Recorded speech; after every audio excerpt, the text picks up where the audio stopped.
Hello, everybody. The Diary of Young Girl, Anna Frank. Chapter 18 शुरू करते हैं। 2 जून 1944 annexe में सीक्रेट रूम में रहने वाले सभी लोग एक दूसरे से लड़ रहे थे। हकीकत में मॉस्की को न्यूज़पेपर और फ्लोरबोर्ड्स पर जो दरारें, जो स्ट्रेच मार्क्स बने हुए थे, उससे वो ठीक करने में लगे हुए थे, क्योंकि स्मेल, बहुत ही गंदी स्मेल आ रही थी। एना कुछ टाइम तक गोली चलने की आवाज़ से वो इतनी डर गई थी और उसे निगलेक्ट करने के लिए वो ऊपर नीचे भागा करती थी। 5 जून 1944 थोड़ा टाइम जाने पर एनेक्सी में कुछ और प्रॉब्लम्स आने लगी। मिस्टर डजल और फ्रैंक के बीच झगड़ा हो गया था। दूसरी ओर मिस्टर डजल और मिसेस वैंडन के बीच फ्रेंडशिप हो गई थी। रोम के ऊपर 5वीं सेना ने अधिकार जमा लिया था। पास द कलाइस और फ्रेंच के साउथ कोस्टल एरिया में लगातार बमबारी हो रही थी। 6 जून 1944 ब्रिटिश ने अटैक कर दिया था। कुछ स्थानों से बहुत ज़्यादा बमबारी की खबर आ रही थी। जर्मनी के न्यूज़पेपर के अनुसार फ्रांस ने साउथ कोस्टल एरिया पर ब्रिटिश सेना की कुछ ग्रुप्स, कुछ आर्मीज पैराशूट के सहारे उतर चुकी थी। 11,000 जहाज अटैक के लिए तैयार थे, जबकि 4,000 लैंडिंग क्राफ्ट और कुछ छोटी छोटी बोट्स भी तैयार रखी गई थी। ऐसा लग रहा था कि 6 जून डी डे, मतलब डिसीजन डे, फाइनल डे होगा। लगभग 20,000 जहाज, 5,500 टन बॉम्ब फ्रांस कोस्ट पर गिराने के लिए बिल्कुल तैयार थे।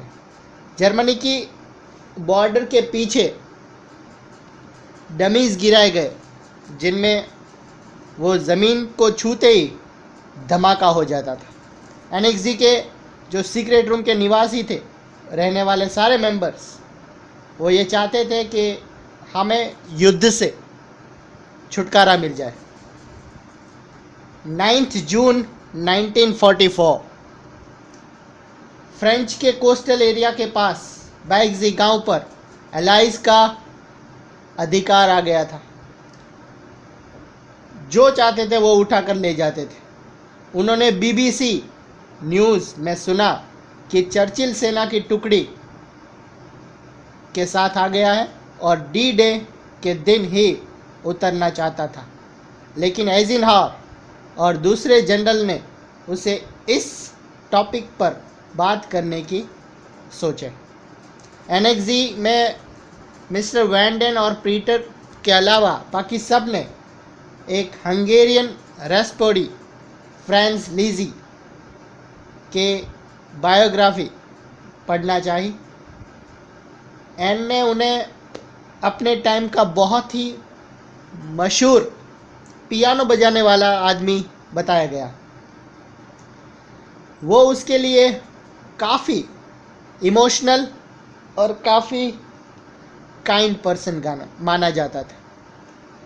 वो केवल पैसों के लिए उत्सुक नहीं था, लेकिन धर्म, लिबर्टी और पूरी दुनिया के लिए उसे चिंता हो रही थी। 14 जून 1944 13 जून को एन का 15वां जन्मदिन था। उसे 2 हनी बिस्किट और एक बड़े लाल फूलों वाला गुलदस्ता, एक जैम की बोतल, एक हिस्ट्री की बुक एट्सेट्रा, बाकी बहुत कुछ उसे गिफ्ट में मिला। स्मर्ट्स आर्नोल्ड चर्चिल फ्रेंच के गांव में घूमने गए।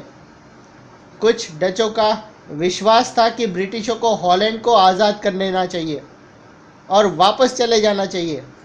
एन पीटर के बारे में अभी भी बहुत ज़्यादा सीरियस थी।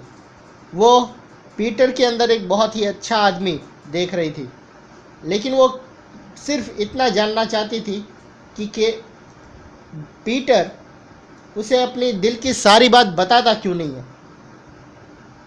एनी ने जब वो ऊपर गई थी तो वो फिर से नेचर के और अट्रैक्ट हो गई थी। नेचर में बहुत कुछ, जैसे नीले आकाश, बादल, बारिश और चांद, सभी उसे बहुत ही अट्रैक्ट कर रहे थे। एन को ये सारी चीज़ें बहला फुसला रही थी। उसका मानना था कि महिलाओं को भी पुरुष के जितने ही अधिकार मिलने चाहिए और सबको इक्वालिटी की नज़र से देखना चाहिए। 16 जून 1944 मिस्टर वैन डेन का बिहेवियर अब बिल्कुल बदल चुका था। वो गोली मारे जाने और जेल में डालने के विषय में बहुत सारी बातें करते थे। उन्हें पीटर का जो विश्वास था एनी पर, वो उसे बिल्कुल अच्छा नहीं लगता था। वो हर टाइम दया, आत्मविश्वास और सबसे खराब मूड में बात करती थी। एन का हर एक चीज़ों पर हंसना और सभी का भूल जाना ये एक आदत बन चुका था। मिस्टर क्लीमेंट का पेट अभी भी ठीक नहीं था, उन्हें ऑपरेशन की ज़रूरत थी।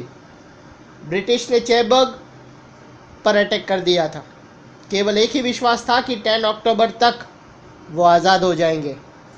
सीक्रेट रूम में आलूओं की कमी अब ज़्यादा हो रही थी।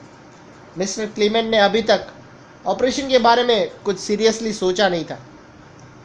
27 जून 1944 युद्ध की सिचुएशन अब ज़्यादा से ज़्यादा पॉजिटिव डायरेक्शन ले रही थी।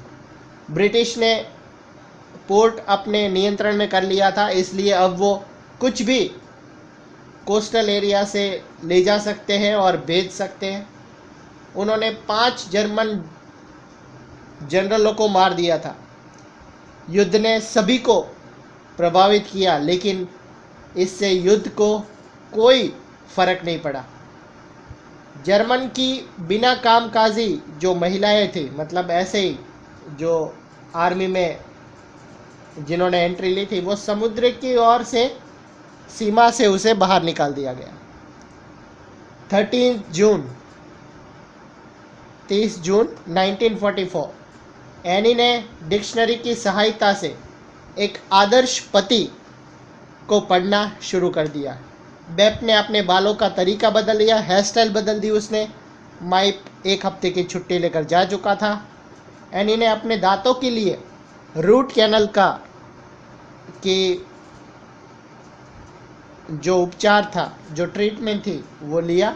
एलाइज के जीत के समाचार ने सीक्रेट रूम के अंदर रहने वाले सभी लोगों को बहुत ही खुश कर दिया।